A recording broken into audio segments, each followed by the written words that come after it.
Welcome to the Middle Ground. I'm High Divided. He is Storm and we are back for another edition of the Ohio Middle Ground, where there is never a shortage of news, drama, and hot topics to break down in the great state of Ohio. Bag the Jungle is coming to Paycor Stadium this Sunday. Zach Taylor needs fired. The front office needs more scouts. And this offense has to find something, anything that looks like an identity in the run game. Over in Cleveland, Grandpa Joe Flacco is out as a Browns quarterback, and Dylan Gabriel gets a call to be QB1, making his first ever start on foreign soil. The Cincinnati Reds, they started the week on cloud 9 and ended it face first in the gutter against a loaded Dodgers team. Some say there's plenty to be positive about heading into next year, and others say there is a lot of holes to fix. And how about the Ohio State Buck, Patricia? And of course, we cannot forget about you, Norm, limping along at a brutal 11-21 on your picks. The show is loaded, so let's get it going. Norm, are you excited tonight? I'm real excited. We're in the middle of football season. I can tell it in your voice.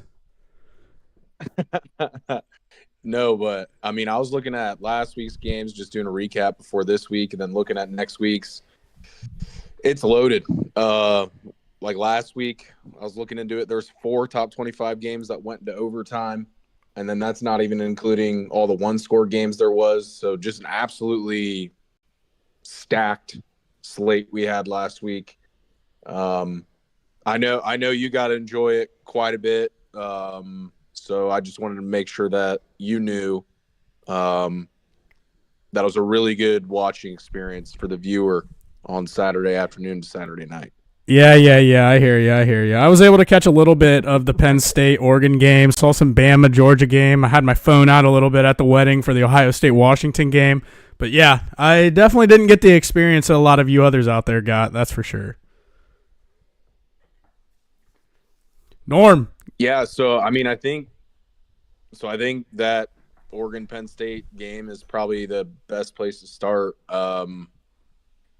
I guess it was a weird game because it felt like Oregon was just gonna make Penn State roll over and just have the normal Penn State, you got destroyed and manhandled that you're supposed to be the caliber of. Well, then Penn State fought back a little bit. It goes to overtime. There was the talk of them not going for 2 and all that. I didn't hate not going for 2. I mean, at the end of the day, you're at home. Right. Crowd's wild. Like, I don't hate extending the game and just, continually trust. The problem was Oregon delivered in the big moments. Penn State did not. But for Penn State losing, I came away a little more intrigued by them than I thought I would be from a loss. Like I feel like going into the game, I'm like, if they lose to Oregon, they're just back to being, their Penn State. James Franklin's Penn State's. Right. Which I'm not saying that doesn't exist, but I think the Oregon game just I think the fight back was something that was just like, okay, they didn't just roll over. So I think it was interesting seeing them go head to head. From an Ohio State perspective, neither of them really imposed their will to the level where I'd be worried about them. From an Ohio State perspective. Both teams obviously beatable. I mean, I think that's kind of we talked about that in a couple weeks ago about just how it's a little more level this year. There's not a lot of super teams from what we've seen in the past. I think there's one out there. I would agree with you, but I just mean as a whole. Normally you got 2 or 3 teams that you're like, all right, one of those 3's win the national championship. This year, I don't think you have that. I think there's one. I think the Big Ten has, their premier teams. The SEC has theirs, which we'll get more into who we think those are next. But yeah, no, nothing. I mean, and also it's early in the year, first big game for those 2 teams. So I'm not reading too deep into it, but from an Ohio State perspective, I wouldn't be worried about either of them. I feel like we match up pretty well with either of them. And a lot of that has to do with our defense, which we'll get to later. But yeah, I mean, I don't know how much you've read. I know you can watch it a lot, but any thoughts on that game? I feel like that one was probably the biggest of the weekend. Let's see, probably that or Bama, Georgia.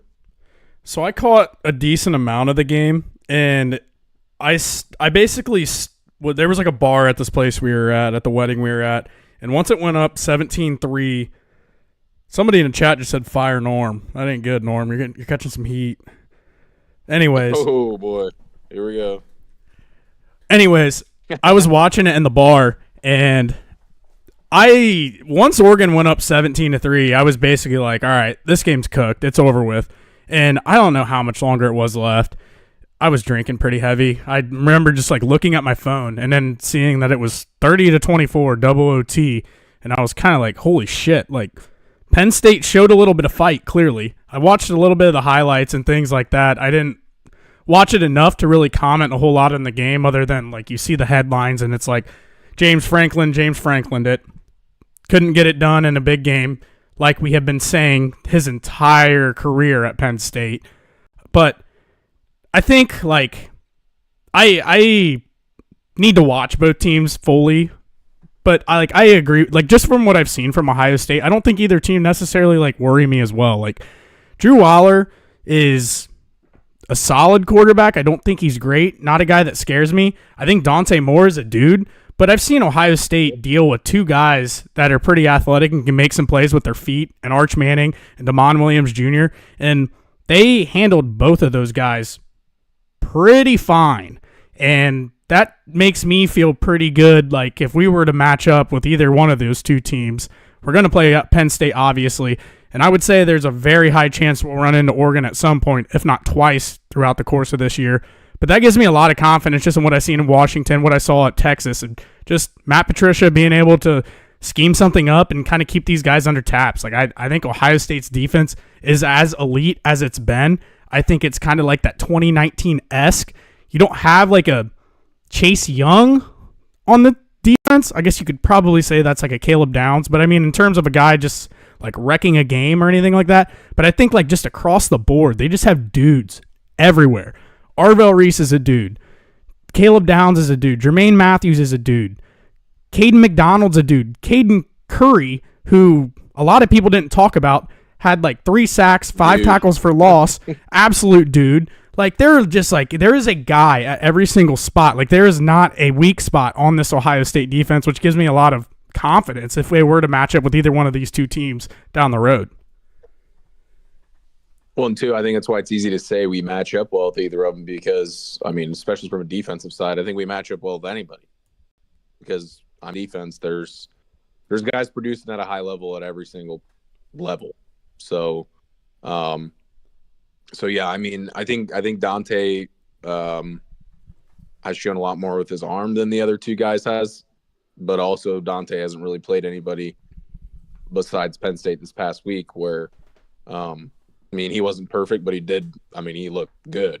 But yeah, no, I think he's going to be interesting to watch. I mean, no one's taking over in the Heisman race right now. I don't even know what the odds are. I know Moore's high, but I think a different guy that we'll start talking about more is Ty Simpson. Yes. Them going on the road, beating Georgia, Alabama owning Georgia, not something I thought was going to continue under DeBoer. But thus far, Alabama owning Georgia lives on. And Ty Simpson was great. Like, you look at Alabama's team from Florida State to where it is now, just looks like the other side of a coin. I mean, and the fact that they went into Georgia, this isn't in Tuscaloosa. Like, they had another road test and they delivered. So I think for me, this puts Bama, if not the top SEC team, they're in that top 3. And I think going forward, I mean, I think they have just as good as ability to win out as anybody else. Not that they have to. Like they could probably take a loss and still be fine. Um, but you compare them, they pretty much have a lot of their big games at home. Like they play Vandy, Missouri, Tennessee, LSU, Oklahoma, and Auburn yet, and only 2 of those are on the road out of those 6 games, which would be Missouri and Auburn last game of the year. But if you look at having Vandy at home, you have Tennessee at home, you have LSU at home, you have Oklahoma at home. I think their schedule, obviously, you're playing a lot of really good teams, but their schedule kind of lines up for them to take care of business. Have maybe one more loss where they're still getting in the SEC championship game, and then obviously the playoff from there. But I mean, they're gonna. I think Vandy will be interesting. I mean, obviously last year Vandy beating them, I don't foresee that happening again. But I think if Alabama just absolutely torches Vandy, I think it might be time to start thinking about Alabama entering that upper echelon of teams. I feel like a lot of people don't really want to start the talks with teams with one loss like Alabama because it's like, oh, well, they lost to Florida State. It's like, well, in the climate now, losing the game doesn't really matter for the playoff. If you're getting in, if your team's playing really well, it doesn't really matter if you lost. Ohio State proved that last year. So looking at Bama, I think they're primed as well as anybody in the SEC to really take advantage of, as favorable as the schedule as you could probably get in the SEC when you're comparing, their road games compared to some of these other teams. If you had a gun to your head, would you say, like, if you had to pick a team from the SEC to not only, like, get in the playoff but make some noise in the playoff, like, I would think you at, like, today you would have to go Bama, right? Maybe Texas A&M, Yeah. but, like, we need to see a little bit more out of them, I think. Right. And the thing is Bama, like, I know they have a loss, but and A&M has that win over Notre Dame in a similar circumstances, but I think history has to matter a little bit. I know it's different coaches and whatnot, but A&M just has not been able to get over the hump for the longest time of being in that upper echelon. Mm-hmm. So it's just hard for me to say that I'm going to be confident in Texas A&M making a playoff run. Yep. Like, I'm kind of on the opposite of Texas A&M. I'd probably pick 3 or 4 SEC teams before I'd pick A&M. Who would those 4 be? Bama, Georgia, Texas, and then who is the 4th? The 4th is tough. I think this is where it's splitting hairs a little bit, I think. Like, it's not LSU. It goes Ole Miss, LSU, Tennessee, A&M, I think are all in the same kind of category. I would probably take Tennessee out of the bunch you just mentioned there, right?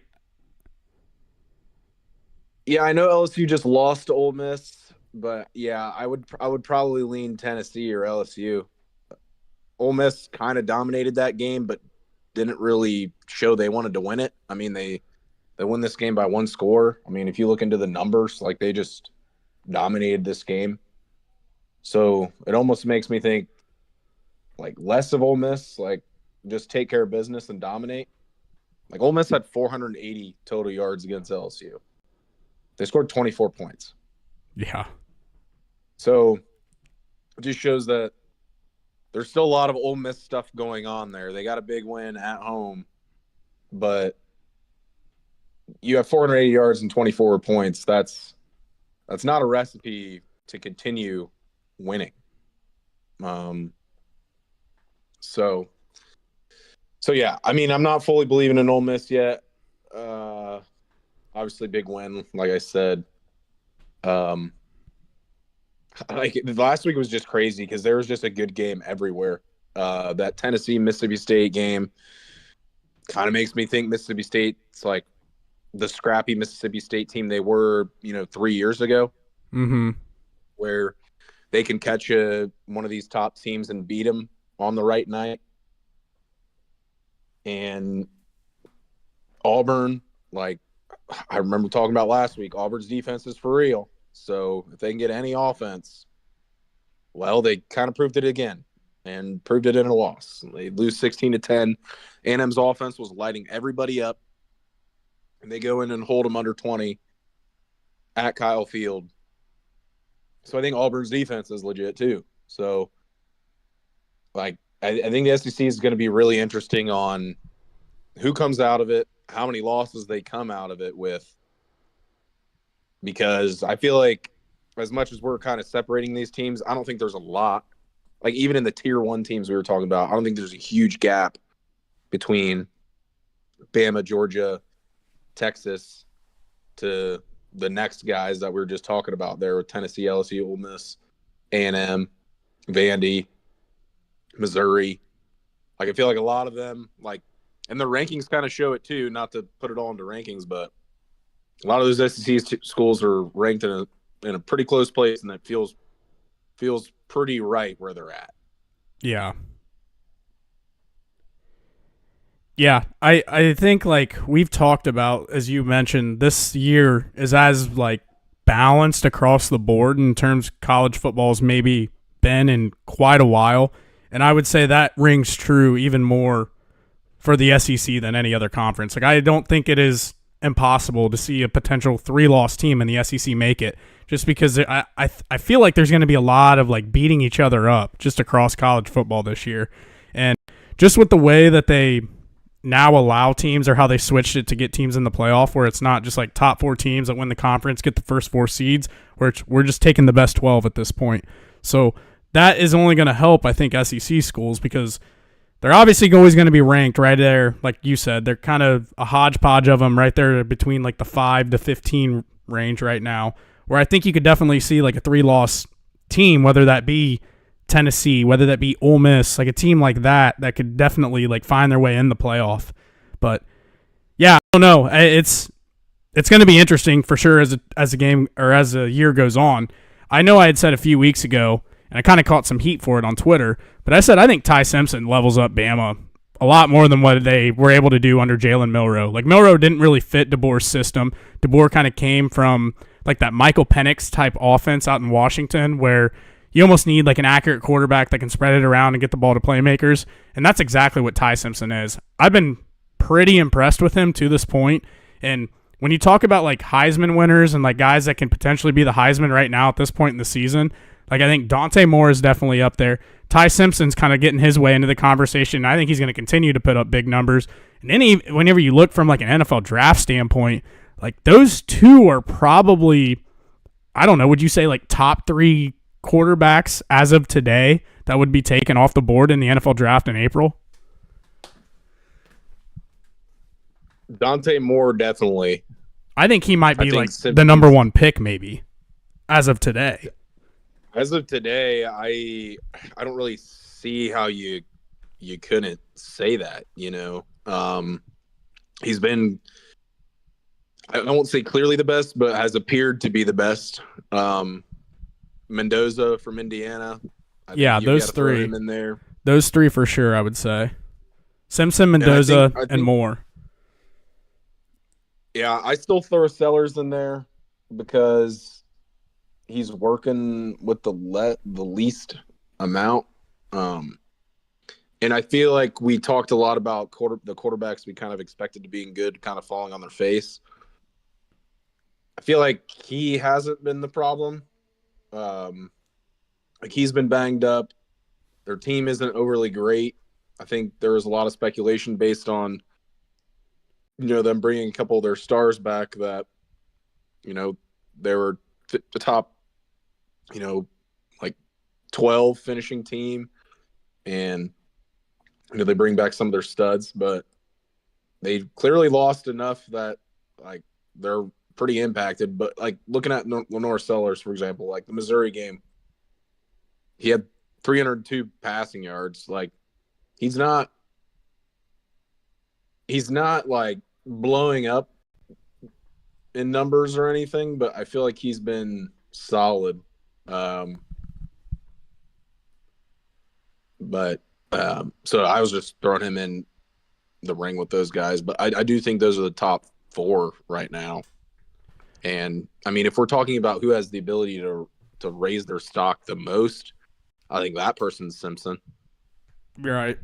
Well, you also have to consider too, like the NFL just falls in love with guys who have talent, big arm, athletic, that kind of player, and Sellers fits that mold probably as much as any of the other 3, and Mendoza, Moore, and Simpson. So I could definitely see if he continues to kind of improve as the year goes on, shows a little bit of promise, he's going to look good in underwear when he goes out and has his pro days and in the combine and things like that. So I wouldn't be surprised at all if he's taken in the top 10, top 15. I mean, you could, like, NFL teams get very horny for quarterbacks. They get very desperate. So between those 4, if the draft happened today, I wouldn't be surprised at all if those 4 go in the top 15. No doubt. Then on to NFL. Another big weekend in the NFL. A lot of headlines across the board. Jackson Dart gets the Giants their first win against the Chargers, who we've been pretty high on to this point. Jackson Dart goes in there, gets a couple touchdowns for the Giants. Not sure how long or how much success he's going to have, but a good first start, obviously, taking down the Chargers, who we have said is definitely a Super Bowl contender as the year goes on. Tyreek Hill ends his season with a torn ACL, dislocated his knee. Looked absolutely disgusting if you saw it on social media, which I am heading down to Miami for the Bengals-Dolphins game, and that game is shaping up to be an absolute joke. No Joe Burrow, no Tyreek Hill. I would be surprised if Tua is still healthy by that point in the year, but not looking forward to that game anymore. Mahomes looks like the Chiefs might be back, rattling off 2 in a row, 4 touchdowns against the Ravens. The Ravens continue to be riddled with injuries. The defense continues to be a problem.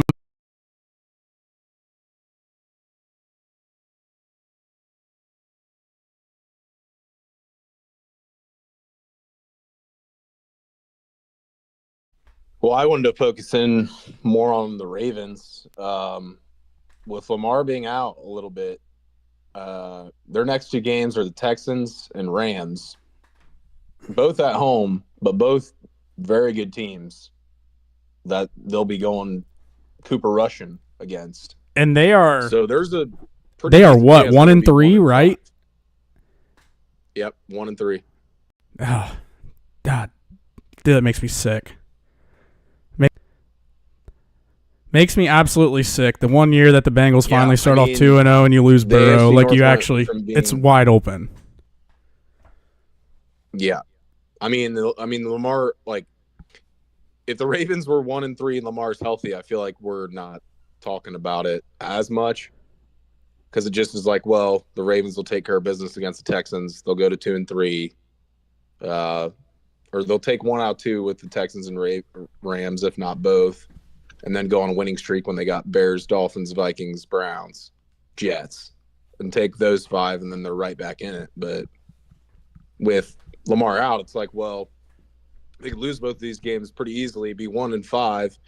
He comes back from the bye, and those teams are still the same 5 teams, and they could rip off 5 wins fairly easily, if not 6, because the Bengals was a week after that. And then they have the Bengals 2 weeks after that then. Like, they play the Bengals 2 out of 3 weeks, which, if Lamar's in there, those are 2 wins for them, too. Yeah, so, I mean, the schedule definitely lightens up. Their schedule was pretty crazy to start the year, to be honest.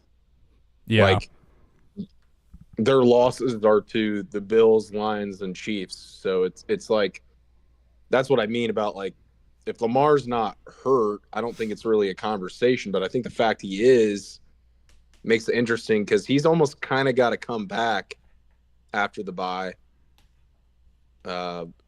which would be 3 weeks from now that he would be back. And like it's just going to be super interesting because I don't foresee, like, the Steelers have been playing solid, but I don't foresee them, running away with the division by any means. The Bengals are the Bengals right now. The Browns are the Browns. So the AFC North is going to be probably a slot fest as the season goes on. But It'll be interesting. I mean, because I'm looking at the AFC North. No team has a positive point differential, which doesn't matter at all, but it is just a funny anecdote to have where the Steelers and Ravens have the same point differential, and one's 3-1, one's 1-3.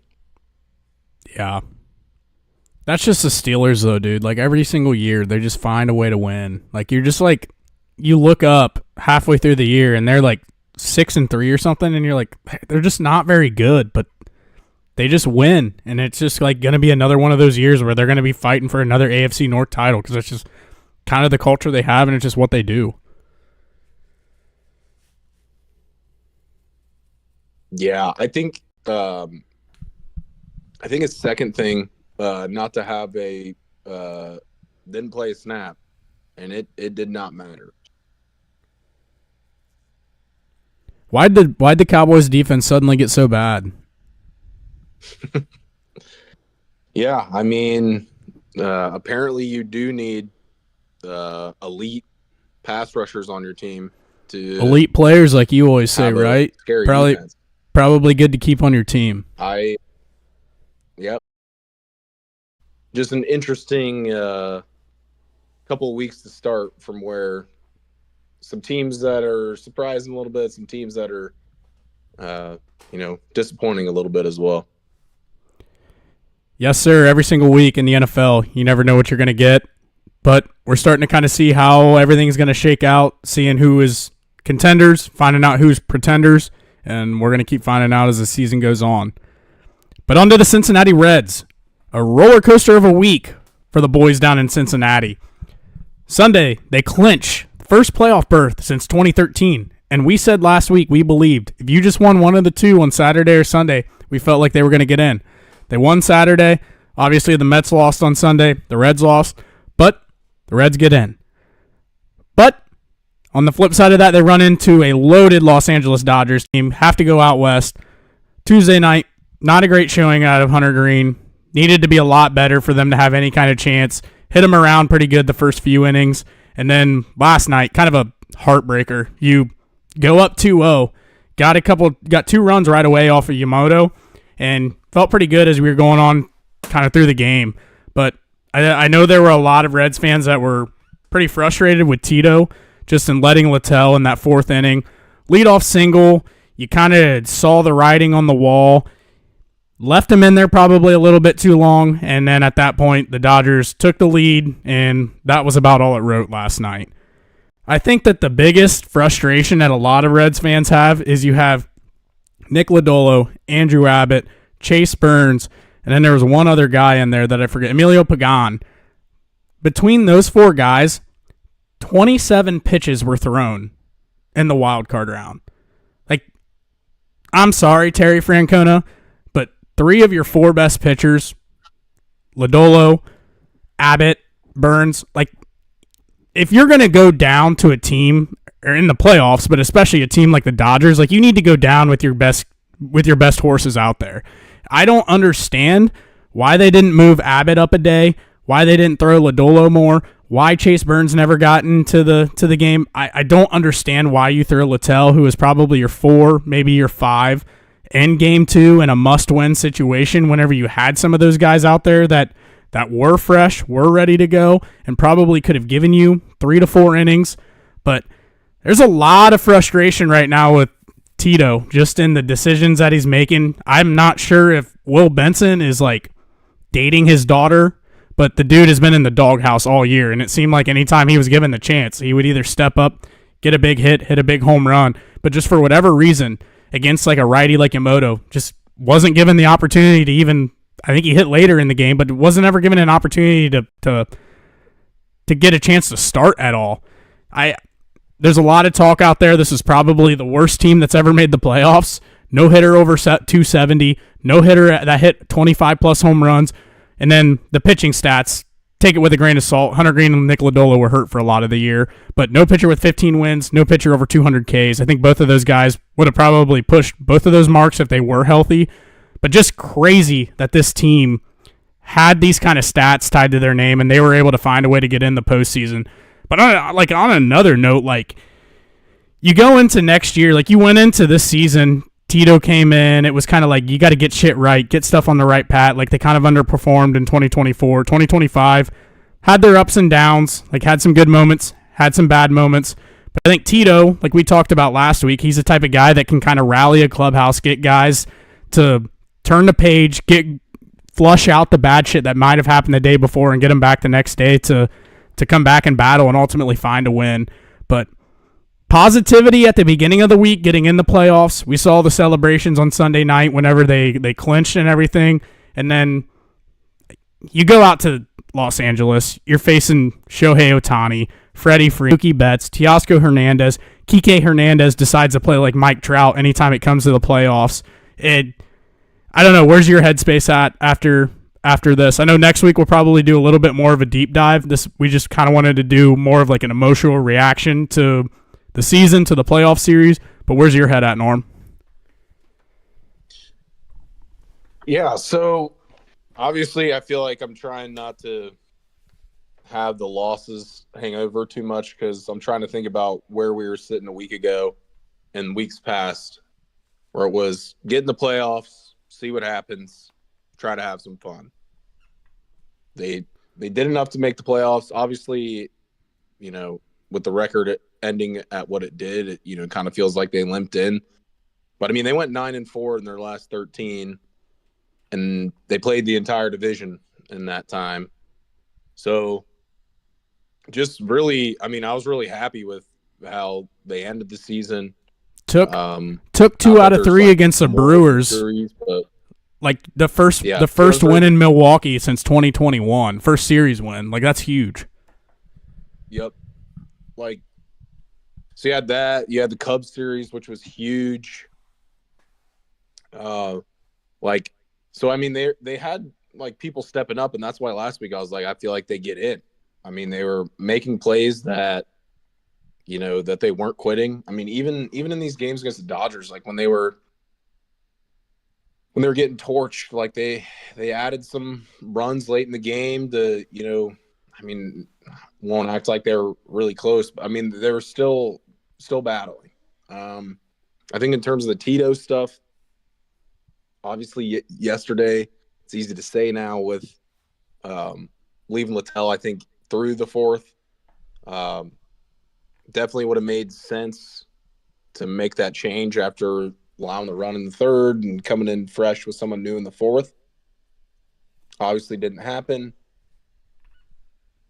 I think there's legitimate gripes with not pulling it sooner. I mean, because we were the team that was desperate, and it didn't really feel like, from a pitching standpoint, it's kind of like you said, like we didn't push a lot of the buttons that you'd think a team that's desperate should be pushing.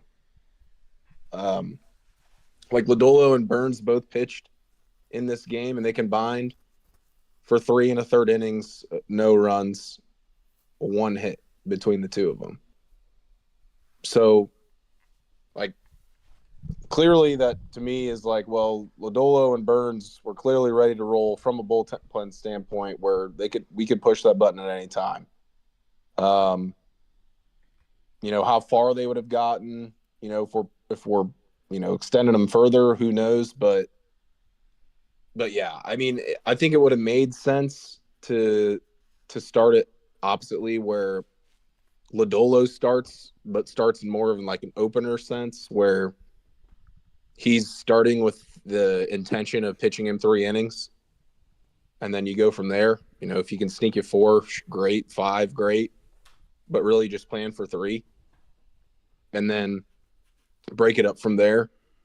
It felt like almost because the Dodgers had Yamamoto, who we knew was going deep, that we're like, who's our pitcher that gives us the best chance to go long and succeed at doing that. Like, I could see how Littell comes up in that conversation. The problem is when you're playing the Dodgers, there's just too many bats in a row, and he's not a strikeout pitcher, and these guys are just too damn good. Like, eventually they're going to be starting to hit balls and keeping them fair, or put them in gaps, and we started to see that happen and inevitably crumbled down. But to me, I think it would have made sense to switch. Obviously, Dodgers have a lot of really good lefties in the lineup too. Like Lodolo having the start of Littell, like it starts Ohtani, Betts, Freeman, Hernandez, Muncy. 3 of those 5 guys are lefties. So, I mean, splitting hairs a little bit, but I think it would have made more sense. Like Littell has experience too of being a bullpen guy. I think a position really matters. And that's the good part of having the DH now is you can be more flexible with that. Who that is, it's too early to really know. I'm not going to act like I'm aware of who the free agents are, who's even going to be available in the trade market. But yeah, I mean, still happy. Obviously, coming right off the losses, it's tough right now. But as you said, like this Reds team didn't really have anyone like the stats of the first playoff team in MLB history without hitter 270, no 25 homers, no 15 wins, no 200 Ks. I think it says a lot about what this Reds team was. Like it was the parts add up to, something good. I think next year we'll look at, all right, well, can some of these parts start taking off and starting to handle some of the load themselves, whether that's Ellie,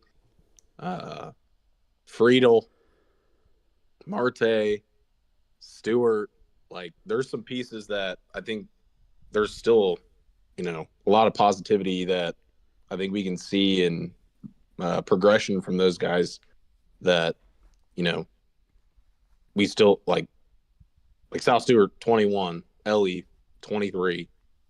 Like these guys are still super young. So I think getting into the playoffs was huge, just getting that taste. Because I think there's something about when you make the playoffs, it's just easier to make it the next year. And we'll see how, the Brewers or Cubs look next year. But I think the Reds will be competing for the division next year. I don't know if that's a crazy take. But I'm very positive going forward. But I do think it's time to make another big move, and we'll see if that happens, and we'll see what that is if it does.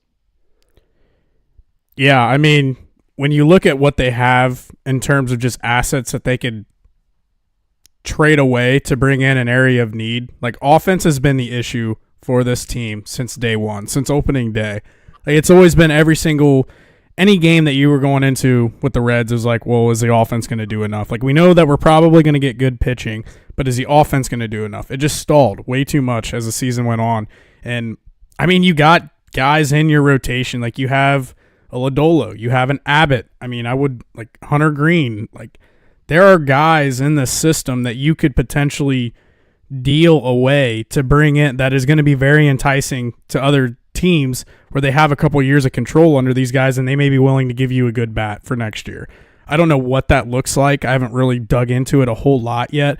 But when you talk about the young talent, like the pitching staff of anybody has as much talent as anybody. Like you have Chase Burns. You talked about Rhett Lauder. If you just trade one of those other 3 for a couple of bats, whatever it may be, to kind of add some muscle to that lineup, I think that the Reds are in a good spot to like go out and either sign somebody or deal somebody away for a good return to really ultimately produce on the offensive side. I know everybody's going to be like, well, I don't want to trade away Abbott. I don't want to trade away Lodolo. I throw Green out there. I don't think that they'll deal him, but he's got a pretty team-friendly deal just because the Reds signed him a few years ago. So for the production he's getting at this point in his career, like a team might be willing to give you a solid amount in return for a guy like Hunter Green.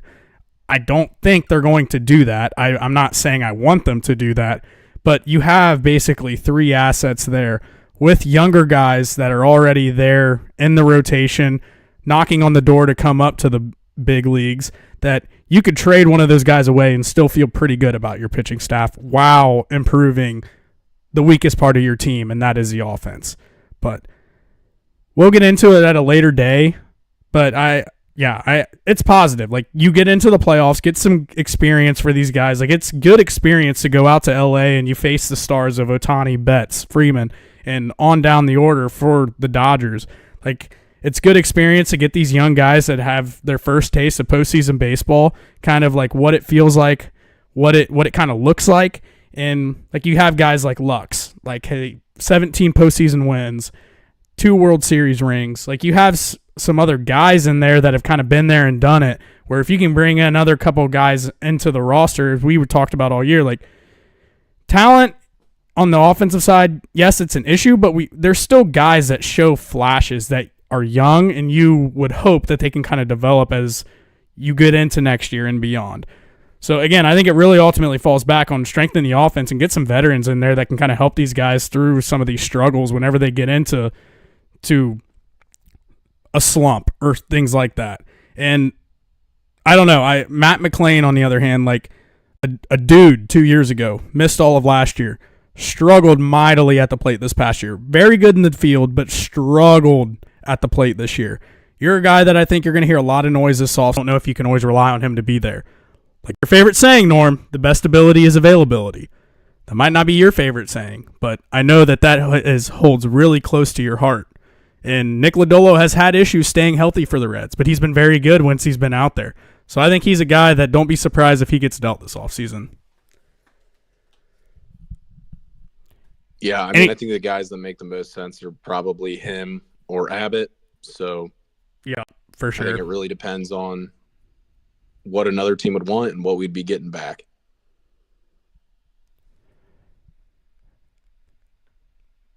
All right, on to the Cincinnati Bengals. And I said this last week, and I'm going to say this again. I'm setting a timer on my phone for 5 minutes because this team does not deserve more than 5 minutes of my time. So you will hear this alarm go off. As soon as the alarm goes off, I'm done. So let me set this alarm. 5 minutes. And we're off. Bengals, another embarrassing 28-3 loss in prime time against the Broncos. This team looks dead. They look like a team that knows that their franchise quarterback, Joe Burrow, is not coming back, and they are honestly in shambles. This is the lowest that they've probably been since 2019, before Burrow was picked by the franchise. They have holes everywhere. I think the only things that you can say positive about this team is that they have Joe Burrow, who is healthy half the time at this point. That's just the facts. That is what it is. And you have Jamar Chase, T. Higgins, and Trey Hendrickson. I think they're at a point right now where it's time to strip all this down. It's time to gut it. Get rid of the coach. Bring in a new coach. Deal some of these guys away. Well, as a guy that you trade. See if you can potentially package both of them. See if you can go out and get another first rounder for maybe both of them. I don't know what that looks like. I know that the Bengals typically aren't a franchise that makes a move like that, so I'm not sitting here banking on it by any means. But I think it's something that you have to entertain at this point. Aside from that, like, this team has no identity in the run game. They cannot run the football. And in the NFL, you are not going to. But the point is, I think it's time to burn it down. I think it's time to fire the coach. I think it's time to start dealing some guys away. And you have a 4-year window where you have Burrow and Chase in here. And as of today, you're screwing it up. That's just the reality. There are still most Bengal fans, I think, after Monday night's game have kind of starting to see the writing on the wall, but there is still a crowd out there that's like, well, we're 2-2. But the Ravens are 1-3. Like, we can still make some noise. Like, we are not doing anything with Jake Browning at quarterback. We can't run the ball. This team looks so uninspired. The most uninspired I've seen them since 2019. They quit 2 weeks in a row. They quit on the coach. And that starts from the top. So I'm going to the game on Sunday, and I am telling all Bengals fans, they're doing this stripe the jungle type bullshit where it's like, if you're in this section, wear orange. If you're in that section, wear black. Wear orange, wear black, but bring a brown paper bag. Send a message to the front office. I am tired of just seeing the good things that this franchise has constantly just be fucked away. Like, this is a once-in-a-lifetime opportunity that many other franchises would kill for, to have a guy like Burrow and Chase in their building. Top 5 quarterback, top 3, top 2, top 1 wide receiver, whatever you want to call Jamar. It's time to go. And you just see the other guys around the league that are on the Burrows level. Josh Allen, Lamar Jackson, Pat Mahomes. They've had guys around them. They've had rosters built around them to be sustainable for success. Once you sign your quarterback, you have to get creative. You have to draft well. Something that the Bengals have not been able to do for the last, I don't even know, fucking 5-6 years, basically since Burrow's been in the system. But the point remains, you got to tear it down. It's time to put a message out to the front office. Like, this is the best years that we have seen in a really, really, really long time for the Bengals, and they are absolutely screwing it up. Absolutely fucking it away. And at this point, if you're going to go out there and allow Burrow to continue to take the hits that he has been taking, he's got 3 to 5 more years and he's done. Like, he can't continue to sit here and take hits like this, take injuries like this. You have to figure something out, and you got to move on. And there's my timer. Any remarks, Norm? No, I mean, from an outsider's perspective, I think it's interesting when you're talking about trading Trey and T. I think Trey's the one that makes a lot of sense. I think T makes some sense to keep just from he is locked up at the team friendly deal, so it makes as much sense to keep him. What you're saying about his value still being good with that makes sense. Yeah, I mean, the Bengals have looked like just dog shit. I mean, to put it politely, and with the Lions coming into town this week, I don't foresee it getting any better because the Lions like to step on throats. But yeah, no, it's clearly something has to change. With how Browns fans are quick to fire coaches, I know that's not the situation, but I just have my own thoughts on our own situation going on. But I think we've talked about Zach Taylor before. Like, it's time. I think you're probably right. The problem is it feels like a situation where the Bengals will be like, well, Burrow was hurt, the team collapsed from there, blah, blah, blah. And then he's back next year. Like, that's kind of how I foresee this playing out. Yeah. Unfortunately, as an insider, hearing your outsider opinion, like 5-28 whenever Joe Burrow is not the starter, and his record is like 47-14 when Burrow is the starter. Right? That right there is enough to tell you of where the issue falls. So, that's all I have to say about that. On to the Cleveland Browns. New QB1, Norm. It was time. We talked about it last week. Came a little bit earlier than you thought, though. Yeah, no, I thought this was going to be happening.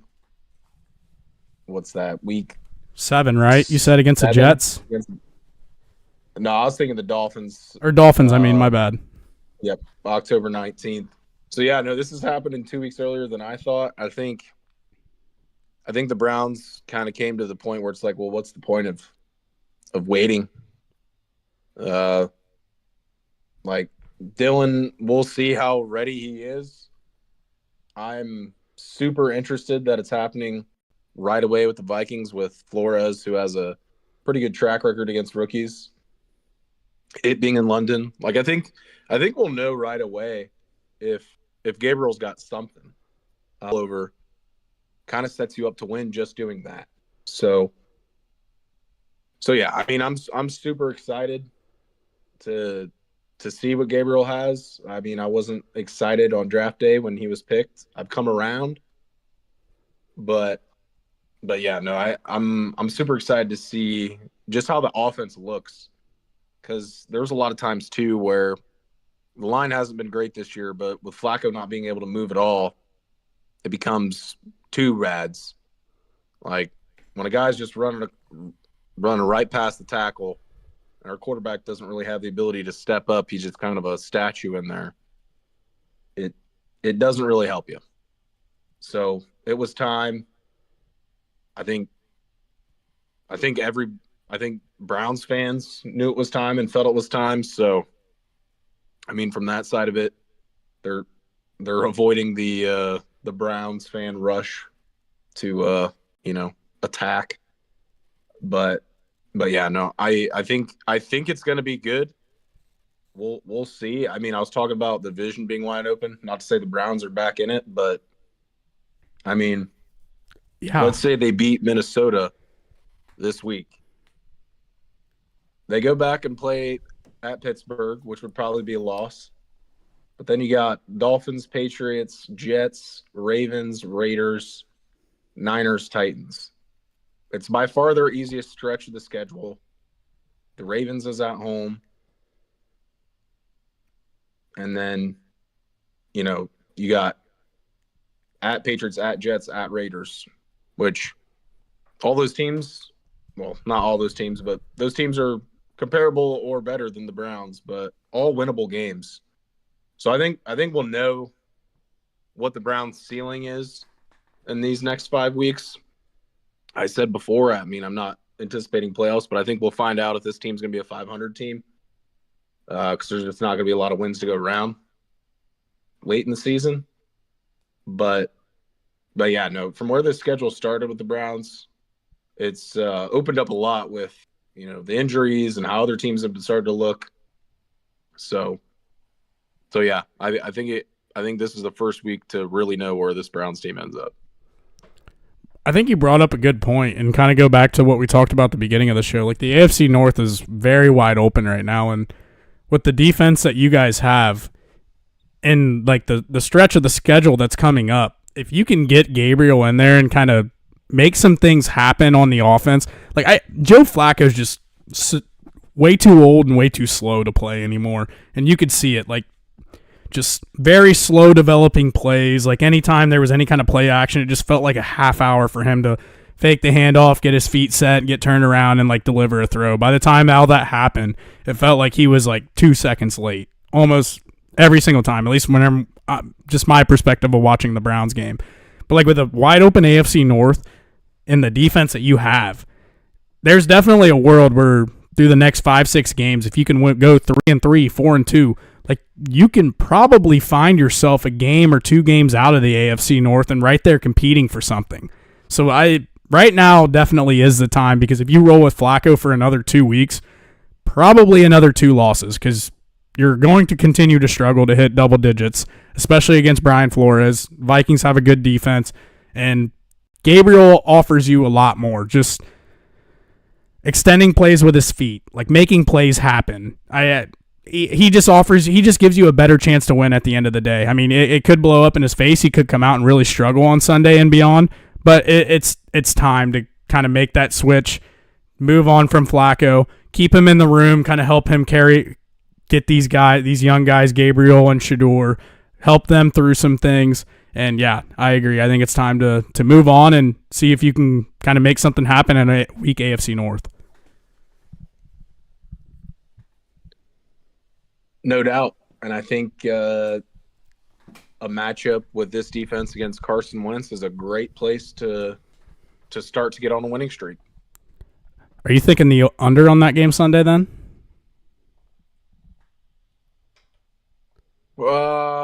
Depends on the total, because sometimes Carson Wentz games turn into a lot of points just because of the turnovers giving good field position. I'd be surprised if it's more than I would guess it's 38.5. It is 36. What's your number? 36. Wow, that is low. My That's number very low. was literally 38. So yeah, no, it's super low. I think I still would lean the under just with the whole London. I know there's a lot of London talk. That does feel like one where it'd be a big London under. Because the team that stayed in Europe is the Vikings, who I'm not sure how many points they'll be putting up on the Browns defense.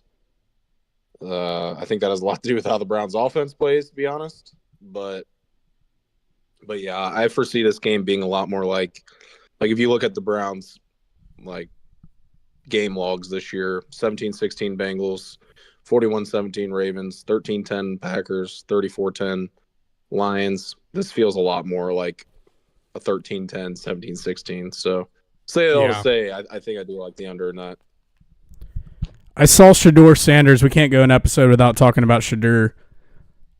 He made some headlines this week by saying absolutely nothing in an interview. They were asking him, I think, just questions in general about Dylan starting and things like that. And basically he sat there and just answered the question, saying nothing, but acting like he was talking. Is there anything to make of this, or is this just him kind of trolling the media like I basically just say anything and everything and you guys just flip some narrative out there? Yeah, I mean, that was my main takeaway. What he did was weird. Not gonna argue that at all. Very weird. But to act like it matters is kind of crazy to me. Like, he literally didn't say anything. It's for him to say what he meant by it. Or my assumption would be is it's one of those things where it's like, no matter what I say, you guys are going to take it. So I'm just not going to say anything at all and be a little troll. Which might have ended up in the worse. Yeah, no, because it blew up even more than if he did say something. Right. But yeah, I don't know. It was just I don't know. It just seemed a little childish, I guess you could say, just from an outsider standpoint. Because like you knew what he was like trying to do, and you knew he knew that this was gonna create more attention around him by saying nothing. But on the flip side, it's also wild where it's like he legitimately didn't say anything. But I don't know. Whatever. It's midweek, Tuesday, Wednesday, throughout the week when nothing else is happening, and Shedeur breathes, people talk. Exactly. Any last comments on the Browns? Are you waking up early Sunday morning getting some drinking on for the game? I will be awake and watching the game. Drinks TBD. Still to be determined. Rolling into the Ohio State Buckeyes. Big win on the road. Defense continues to ball out. 24-6 win against the 22 home game win streak Washington Huskies. A lot of smoke that we talked about last week leading up to this game. It almost felt like Ohio State was a little bit of an underdog going into the game. And again, like Matt Patricia just goes out there and does his thing. I'm going to continue to say this week after week. I can't believe the things that were said about this man during the offseason. You and I know we're in complete agreement that a lot of the narratives that were being driven out there around him was just complete BS. Like, you're talking about a guy who won 2 Super Bowls, coached with probably the best NFL coach in Bill Belichick ever, and you're going to really act like he's going to come into Ohio State and not be able to put a good, solid defense together with the athletes and the tech caliber of players that Ohio State has. Just absolutely wild. I love Matt Patricia. He is everything I think that Ohio State needed. The players love him. He brings in a lot of exotic schemes that throws out there. He's completely confused 2 of the better quarterbacks, or so-called better quarterbacks in college football, and Arch Manning and Damon Williams Jr. to this point. And to the point where Washington had the number 2 ranked offense in college football coming into this game, held them to 6 points at their place, where they had won 22 straight. Caden Curry, absolute animal, 3 sacks, 5 tackles for loss. 5 tackles for loss beat Chase Young's Ohio State record in a game. He is starting to come into his own and play some really good ball the last few weeks. There's a lot of narrative now. Like, Ohio State's a big brand. People are always going to find a way to hate. And right now it's kind of like, yeah, the defense is good, but the offense isn't very good. They're kind of slow and they're kind of methodical. But it's like, I honestly think Ryan Day wants it this way right now. Like, I think this is kind of how he wants to win games right now. He wants to be slow and methodical, control the clock, give his defense a ton of time to rest on the sideline so whenever they get back out there, they're 100% fresh, and it's like, we're throwing the kitchen sink at you. Figure it out. And I think as the season goes on, Julian Sands just going to continue to develop. They're going to continue to open things up. You saw him do it against Grambling. You saw him do it against Ohio. Obviously, 2 teams that aren't very high caliber teams, not a lot of talent on those teams, but you can see what Julian can do. And he has the 2nd highest completion percentage in all of college football. We've seen it 4 games now. He's as accurate of a passer as we've seen at Ohio State since probably C.J. Stroud, and one of the most accurate passes that we've seen at Ohio State in like ever. He's a dude. They have all the talent on offense. The offense is just going to continue to get better as the season goes on, and here we are again. Same story, different week. Defense balls out, offense is coming along, and this team has a really high chance of repeating. Yeah, I think this game was the perfect example of that. Like, the talk before the game going into it was Ohio State hasn't. Well, looking at the replay, it looked like they want to do a fake run, but there was nothing there, so he just threw it because the guy he threw it to was blocking like 10 yards downfield. Yeah. It was also wild because it was like 4th and 13 from like the 30 or some shit. And I get it if it's like 4th and 3. I don't mind like a fake there if this is Ohio State that we're talking about. But 4th and 13, you have less than probably a 5% chance of executing on that play. If you are throwing that, like that guy has to be streaking wide open and the guy that's throwing it still has to complete the pass. But yeah, that was just I saw that and I couldn't do anything but just laugh. Yeah, and things like that too are just like, this just shows how desperate they are to have some type of something happen in this game when they're putting the field goal unit, not even away, but putting their field goal unit in a trick play on 4th and 13 to try to get something on this defense. Like, looking at Damon Williams was 18 for 22. They scored 6 points. Yeah. So there's just nothing explosive being allowed at all. And for all the talk about how explosive Washington was and how difficult that it was going to be for Ohio State, they answered everything. Yeah, Damon Williams Jr. is clearly a really good quarterback. He made some throws. Their offense did move the ball at times, but like you said, it's been kind of like this for Ohio or Ryan Day's defense the past few years. Like, it's kind of a bend don't break defense at times. Like, we've seen however many different goal line stands the past couple years.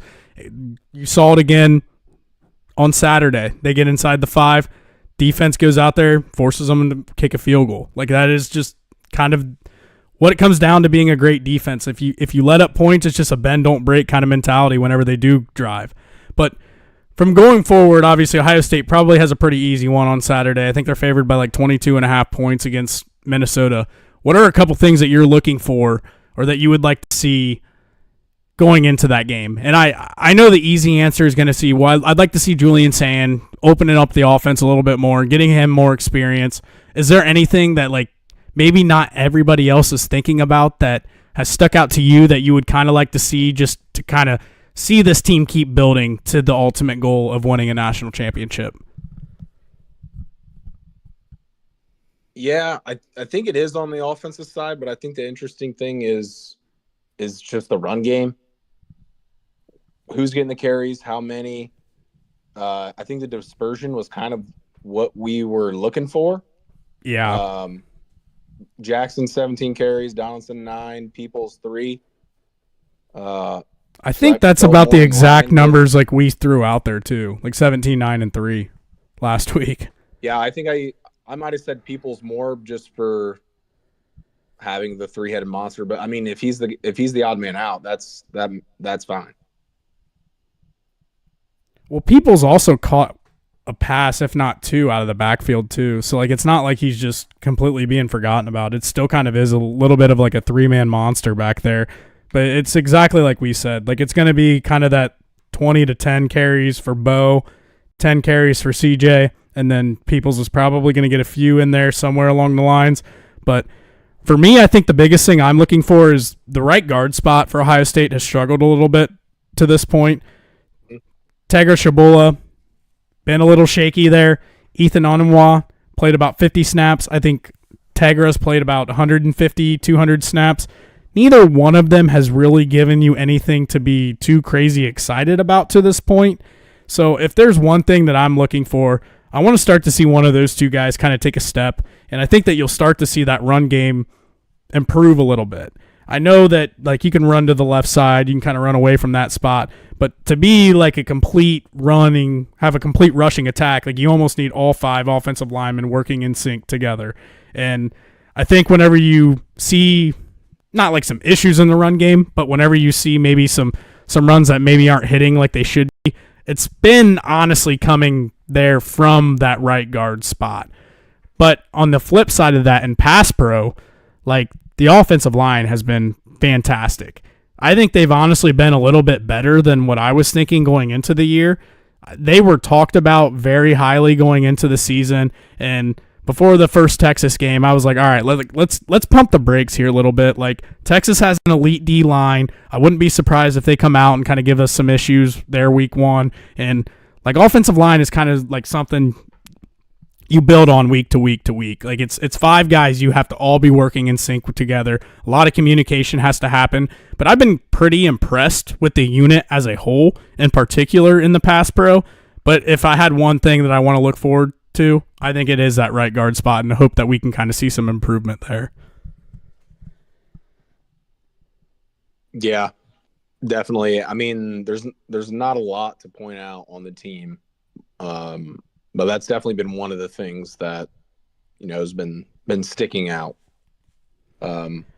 It's like splitting hairs, though. Not to pick on Lorenzo, but I feel like he's been someone that has continually been sticking out and being in places that,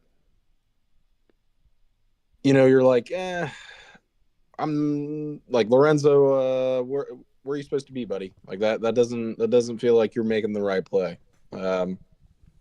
But I think again, like you said, like when you're splitting hairs in week 4, or week 5, this just shows how much further we have to go and how great this team could be by the end of it. And how about Arvell Reese? I mean, we were high on him coming into the season, and he's exceeded my expectations. I think that dude is very, very well could be a top 15 pick by the end of the year. I mean, you just goes and gets him. Like, that is elite level NFL type speed that guys at the next level are going to look for. And a lot of guys outside of Ohio State country, I think, didn't really know the name Arvell Reese. But this was the first week that I've actually seen him start to get the national attention that he deserves. And, like, he is a dude's dude. He was a guy coming into the year, like, yeah, he might be back next year. At this point, he's not coming back next year. He's a top 15 pick. Yeah, I don't think there's a chance he's back next year with how he's playing right now. Like, I feel like he's almost fully like first round type guy now. Like, I get he's a linebacker, but when a guy is just consistently making plays, like, it's just hard to ignore at a certain point. But even like you've seen him like almost play like a edge type role at times too, where like he looked like Abdul Carter at times, just coming off the edge. Like, yes, he plays linebacker, that's his primary position, but he's just so versatile, can do so many different things, has that speed that I just talked about. You can move him around, and he's just a guy that you just like get him on the field, and he's going to make plays, and he's just instantly going to make whatever defense better.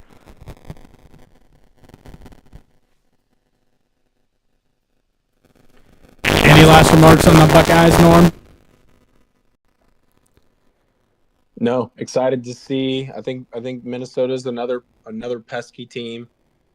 Like this one being in the shoe, but at night. This one will be interesting again.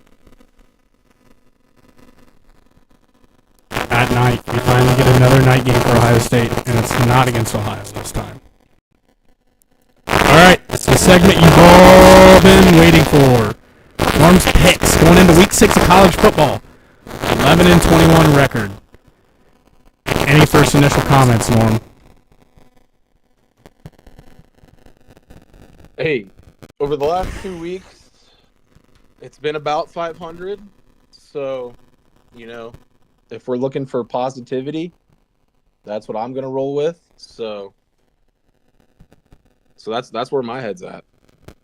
All right. Starting to turn the corner a little bit, guys. This might be the week that you start tailing and stop fading. Norm's got the picks for you. First one, number 14, not Ohio State. Number 14, Iowa State. 1.5-point dogs on the road at UC with an over-under of 55.5. Norm rolling with the road Cyclones, taking the 1.5. Let's hear it. Well, this is one where I'd be taking it money line. It's a tough spot going into Cincy, but a couple factors are like noon game. I feel like Iowa State's also built like they don't do anything crazily flashy. Where like I feel like they're an efficient offense. I think that bodes well for playing on the road. I think they're significantly better than Cincinnati is. I think Iowa State, Texas Tech are kind of on their own in the Big 12 in the top two teams. So give me Iowa State, go to Cincy, get the win, stay on track in the Big 12. Love it. Next one, this is my favorite one. I said this today. I was just was watching TV, saw this flash at the bottom of the screen, so Vandy, Bama. I said, I like the over on that game. I don't know what it is, but I like it. Number 16, Vandy, 10.5-point dog. Knocked off the Crimson Tide last year in Nashville. Diego Pavia kind of popping his shit this offseason. Talking a lot of shit that Bama ain't the old Bama anymore. They don't have Nick Saban. He's been speaking up. But as we talked about, Bama might be that team in the SEC. Not so much of a revenge game for Alabama. I think they're going to go in like, we are Bama. This is just what we do. Last year was a fluke, but this is just what we do. We beat Vandy. Skin, and they're scoring points. So I think I think it's an interesting game. Obviously, I talked Bama up so much today. I clearly think they're going to come out on top. But I think Vandy's interesting. I think they're going to score a lot of points, and I think Bama's going to score more. But we're going to take the over. I love that one. That one's my favorite. Next one in the docket, number 9, Texas. 7-point favorites on the road at Florida. Norm, you've rode Florida a few times this year. They've kind of come back to bite you in the ass. This week, DJ Lagway came out and said that he feels like whenever this Florida Gators offense gets going, watch out. Is this week going to be the week? You don't think so. Why the Longhorns -7 going into the swamp? Well, in response to DJ Lagway, no fucking shit, buddy. No shit. This defense is elite. I've been talking about this defense every single week, and the only reason I'm been riding this team at all is because of this defense. Try not to throw 5 picks. That might help. But for this one, I think it's just Texas is too much for them. Texas is kind of on a mission after this Ohio State loss. They haven't had any tough games, so it's kind of just been business as usual. Slow start, and then end up winning by 20 points. This game, I think that it's going to work oppositely. I think Texas is going to have a big lead early. I think Florida might, make it interesting in terms of possessions, but at the end of the day, I think Texas probably wins this one by 10. So give me Texas -7. You're looking for Arch Manning to start to kind of build on something and start to improve here as we go through the year?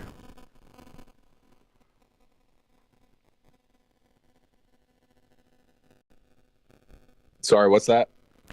I said, are you looking for Arch Manning to kind of start to turn the corner and start to build on stuff as we go through the year here? Yeah, I think he's gonna settle in. I mean, he's talented. I think that's something that is getting ignored when the arch trolling has begun. Like he's a good player. Yeah. There's a lot to be worked on with him yet, which I think a lot of people wanted to ignore because he's a Manning. But at the end of the day, he's talented. Texas' team's really talented. I still foresee this team going to the playoff. So I'm taking Texas. Next one, number 3 Miami, minus 4.5-point favorites on the road in Tallahassee, taking on the number 18 Florida State Seminoles, over under at 53.5. Florida State with a heartbreaking loss last Friday. Florida State gets an extra day to prepare for this one. But on the road, at home, you are taking the Seminoles. Is this a bounce back, get right, potential moneyline Florida State game? I think it is. I think the fact that they're at home has a big role as well. They proved with Bama that when the Seminoles are rocking at home, that place gets loud. I think this is going to be this to me feels like game-winning kick. So with that being said, I'm taking Florida State plus 4.5. Honestly, a part of me still feels like Miami's going to come out on top on this one. But I wouldn't be shocked if Florida State came out on top. I think Florida State loses in a close one, but I'm going to take them plus 4.5. Next one, Mississippi State, plus 15.5-point road dogs at number 6, Texas A&M, over under at 55.5. A lot of games that are right there at that 55.5 this week. Norm, you're taking the Mississippi State Bulldogs, plus 15.5. You think Texas A&M is a little bit of frauds and there's too much talk around them right now? Why are you taking Mississippi State? I think it's a mix. I don't think they're fully fraudulent. I think they're a pretty good team, but I think Mississippi State's a pretty good team. I think this is going to be a game where if Mississippi State scores 24 points, they're covering this easy. I think A&M's defense is good, but I think it's susceptible. Carr was dicing them up. I foresee Shapen to get some business done with Mississippi State. So I'm going to keep it. They're going to keep it within 15.5. I like Mississippi State to cover here. Yeah, that's a big spread. I think Texas A&M, they had that big win at Notre Dame a couple weeks ago. So you would expect at some point they may have a letdown spot. Not saying that they're going to lose, but just allow a team to play with them. And Mississippi State has looked gritty through this early part of the season. So I'm with it. I like it. On to the NFL picks. Got a few picks from the NFL. Cowboys minus 2.5 on the road at the New York Jets. The Jets 0-4, but they've looked solid. They've gotten screwed a couple times. Not screwed, but they've lost in some heartbreaking fashions a couple times this year. Justin Fields looked pretty good last week. But Norm is taking the Cowboys minus 2.5 on the road. Talk us through it. Well, I view this as this. I think the Cowboys view themselves as a potential playoff team. If you're a potential playoff team, you've got to win this game. I think it comes down to that simply. I think the Cowboys have shown flashes of being a good team, especially on the offensive side, like I was alluding to before. I think this is another one of those sad late losses for the Jets. But this feels like one. Maybe the Cowboys field goal late or touchdown late to take care of business. Give me the Cowboys minus 2.5. Next one, Broncos on the road at the Philadelphia Eagles minus 3.5. It seems like a little bit of a low spread there. I'm surprised that the Eagles are only 3.5-point favorites, but I like it. Why the Eagles? I think they're just flying high right now. That Rams game was kind of the game that they really should have lost, and they came away with that one. Last week kind of dominated and let the Bucs hang around. I foresee this week kind of being similar. I think Bo Nix is going to have some trouble. This is probably the best defense he's seen in his career thus far. I know he hasn't been prone to turnovers and whatnot for the beginning of his career so far, but I think the Eagles are just too good on the defense side of the ball. I think on offense they'll control the clock, be able to run. I think this inevitably they win this one by 2 scores. So I'm thinking the Eagles probably by 10 here. So give me the minus 3.5, and for them to beat the Broncos. Maybe even by a couple extra points. And then the last one, Detroit Lions on the road at the Cincinnati Bengals, who have been absolutely embarrassed 2 weeks in a row. Lost by a combined about 50, 60 points, maybe even higher. Could be even higher at this point. I think it is higher. I think it's more like 60, 70 points. Anyways, Lions minus 10.5, taking them against a dog shit Bengals team who shows no life right now, no reason to have any kind of optimism, no reason to throw any kind of money on the Bengals at this point. Why the Lions? Yeah, I mean, you described it pretty well right there. I would add that the Lions, like I said earlier, they like to step on throats. They're not afraid to pour it on you, and I just think this is a terrible matchup for the Bengals. Their defense, their offense has been bad recently, but their defense is what we've talked about forever, being what's going to let them down. I could see the Lions scoring 40 points in this game. And if that's the case, there's just simply no chance the Bengals are keeping up. Like it. I think you could probably buy a couple extra points there, too, and feel pretty good about it. But outside of that, that's 8 picks for Norm, coming in with an 8-0 week. Check back next week, and that number will be 19 and 21, and we'll be right there at even. Aside from that, Norm, it looks like this Thursday night game just got tied up at 23-23, heading to OT. So you want to get on out of here so we can watch the end of this game? Yeah, it had a wild ending, too. The Rams were going in to score a touchdown, and Kyron fumbled on the 1-yard line with about a minute left. The Niners recovered it, but the Rams had 3 timeouts. And wow. the Niners ended up punting on 3 and out. Rams drive, kick a field goal to tie it, and we're in overtime. We are in OT. A lot of overtimes happening recently. Yeah, let's just hope this one ends in somebody winning and somebody losing. I hate ties in the NFL. I need to get rid of it. But outside of that, another episode down. Buckeyes host Minnesota, 22.5-point favorites this week. Bengals host the Lions, going to get the shit kicked in. And Dylan Gabriel making his first start across seas against the Minnesota Vikings. A lot to be excited about. Another full week of college football NFL ahead. We'll be back at you next week for another episode. But other than that, if you could please like, subscribe, retweet, follow, everything that helps continue to make this show grow, we would greatly appreciate it. Aside from that, thank you for